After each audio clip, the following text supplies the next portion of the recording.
আজকে চলে আসলাম নতুন আরেকটি ব্লগ ভিডিও নিয়ে। সকাল থেকে শুরু করে সন্ধ্যার আগ পর্যন্ত কি রান্নাবান্না করা হলো, কি কাজ করা হলো, তার সবকিছুই রয়েছে এই ভিডিওতে। তো সম্পূর্ণ ভিডিওটি দেখতে থাকো। রমজান মাসে তো প্রচুর পরিমাণে কাজ থেকে, বিকাল থেকে শুরু করলে কাজ যেহেতু শেষ হয় না, তাই আম্মু সকাল থেকে কিছু কাজ গুছিয়ে রাখে। এখানে সকালবেলায় আম্মু এখানে মাছ কুটিয়ে রেখেছিল। অনেকে এই মাছগুলোকে শিং মাছও বলে, আবার জিয়েল মাছও বলে। আমাদের যশোরের ভাষায় এগুলো দুইটা নামেই চেনা হয়। তোমাদের ভাষায় কি বলা হয় তা কমেন্ট করতে ভুলো না। তো এখানে শিং মাছগুলো ছাই দিয়ে সুন্দর করে পরিষ্কার করে নিয়েছে, কেটে ভালো করে ধুয়ে পরিষ্কার করে নিল। আর এটা ভালোভাবে ডলে ডলে ঘষে এর কালো ভাবটা উঠিয়ে নিতে হবে, তাহলেই কিন্তু এই শিং মাছটা একদম পরিষ্কার হয়ে যাবে। শিং মাছগুলো কেটে ধুয়ে সুন্দর করে পরিষ্কার করে রেখে দিল। তারপরে এখানে কচুরমুখীগুলো রান্না করার জন্য এখানে কচুরমুখী পানি দিয়ে সুন্দর করে পরিষ্কার করে ধুয়ে নিল। আর এটা সিদ্ধ করতে দেওয়া হবে। সিদ্ধ করার পরে এটা খোসা ছাড়িয়ে দিয়ে রান্না করা হবে। একটা কাজ করতে না করতে আর একটা কাজে লেগে পড়ছে আম্মু। এখানে যিনি কাজের শেষই হতে চায় না। এখানে আম্মু আজকে রান্না করবে টমেটো রান্না করার জন্য টমেটোগুলো আলুগুলো সুন্দর করে কেটে নিয়েছে, এগুলো সাইড করে রেখে দিয়েছে কেটে। তারপরে এখানে এই যে জিয়েল মাছগুলো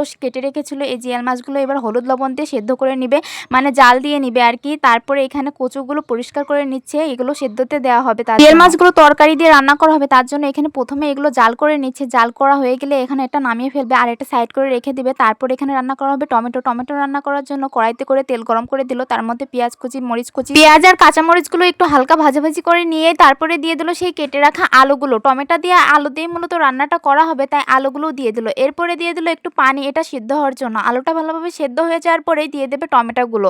এখানে এই যে টমেটোগুলো কেটে রেখেছিল সেই টমেটোগুলো দিয়ে দিল। এবার এটা ভালোভাবে নাড়াচাড়া করতে হবে। মতো লবণ আর হলুদের গুঁড়াও দিয়ে দিল। এবার এই টমেটোটা সিদ্ধ হওয়া পর্যন্ত এটা ভালোভাবে কষাতে হবে। কষানো হয়ে গেলে এখানে ঝোলের পানি দিয়ে দেবে বেশ অনেকটা পরিমাণে, 2-1 ব্লক দিলেই কিন্তু টমেটো রান্নাটা হয়ে যাবে। এখানে টমেটো আর আলুটা সেদ্ধ হয়ে গেলে এখানে নামিয়ে নিয়েছে আম্মু এই টমেটোর রান্নাটা। দেখতেই পাচ্ছ টমেটো রান্নাটাও হয়ে গিয়েছে। এখন দিয়ে দিবে কড়াইতে করে ওই যে কচুগুলো সুন্দর করে ধুয়ে রেখেছিল, সেই কচুগুলো এখন সিদ্ধতে দিয়ে দিচ্ছে। কচুগুলোও কিন্তু প্রায় সিদ্ধ হয়ে গিয়েছে, এখন নামিয়ে নিচ্ছে। এখন সেদ্ধ করা কচুগুলো বাছার পালা।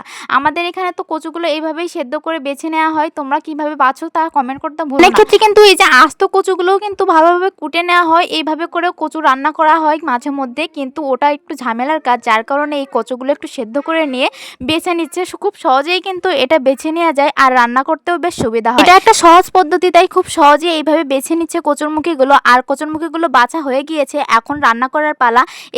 বাইন মাছ দিয়ে কচুরমুখী রান্না করা হবে, তার জন্য বাইন মাছগুলো সুন্দর করে ধুয়ে পরিষ্কার করে নিল। তারপরে হলুদ লবণ দিয়ে এটা জাল করে নিল, জাল করে একটা সাইড করে রেখে দিল। তারপরে এখানে কচুরমুখীগুলো রান্না করা হবে, তার জন্য এখানে মশলাপাতি দিয়ে দিল। পানিটা প্রথমে ভালোভাবে গরম করে নিল, তারপরে মশলাপাতি দিয়ে দিল। এখানে কচুরমুখী রান্না করার জন্য যে মশলাগুলো দরকার হয় সেই মশলাগুলোই দিয়ে দিল। তারপরে দিয়ে দিল সেই সেদ্ধ করে রাখা কচুরমুখীগুলো, মতো লবণ, হলুদের গুঁড়া আর তেলও দিয়ে দিল। এখন এটা ভালোভাবে নাড়াচাড়া করতে দিয়ে দিচ্ছে জাল করে রাখা ওই যে বান মাছটা রেখে দিয়েছিল, তার ঝোলটাও এর ভিতরে দিয়ে দিল। এখন ভালোভাবে জাল করতে হবে। তারপরে দিয়ে দিল বেশ অনেকটা পরিমাণে ধনিয়া পাতা কুচি। এই কচুরমুখীর সাথে ধনিয়া পাতা দিলে কিন্তু অসম্ভব মজা লাগে এই কচুরমুখী রান্নাটা খেতে। এখন দিয়ে দিল সেই বান মাছগুলো, এক এক করে সব বান মাছগুলো দিয়ে দিল। এবার এটা কিন্তু খুব সহজেই রান্না হয়ে যাবে, মানে তাড়াতাড়ি রান্না। আমাদের বাড়ির সবাই কচুরমুখী রান্না খেতে খুবই পছন্দ করে, আর তার মধ্যে যদি দেওয়া হয় পছন্দের মাছ, আর বান মাছ খেতে কিন্তু অনেক বেশি ভালো লাগে। আর কচুরমুখীর সাথে বান মাছ আর এই ধনিয়া পাতা দিলে এটা একদম পুরো জমে যায়, খুবই ভালো লাগে খেতে। গরম গরম ভাতের সাথে খান, মজাই আলাদা। এরপরে চলে আসা হলো ইফতারের আইটেম করার জন্য। ইফতারের জন্য আজকে বেগুনি আর আলুর চপ তৈরি করা হবে, তার জন্য এখানে বেসন গুলিয়ে রেখেছিলাম।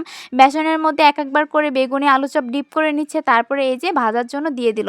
এখানে প্রথমে দিয়ে দিচ্ছে বেগুনিগুলো আজকে গোল গোল করে কেটেছিল, যার কারণে এটাও দেখতে কিন্তু আলু চপের মতোই লাগছে। বেগুনিগুলো ভাজা হয়ে গেছে, এগুলো এক এক করে উঠিয়ে নিল। তারপরে দিয়ে দিল এখানে আলুর চপগুলোও কিন্তু প্রায় ভাজা হয়ে গিয়েছে, এগুলো উঠিয়ে নিবে। আজকের এই ব্লগ ভিডিওটি তোমাদের কাছে কেমন লেগেছে তা কমেন্ট করতে ভুলো না। আজকের মতো আল্লাহ হাফিজ। ভিডিওটি ভালো লাগলে লাইক, কমেন্ট, শেয়ার করে পাশে থাকবে।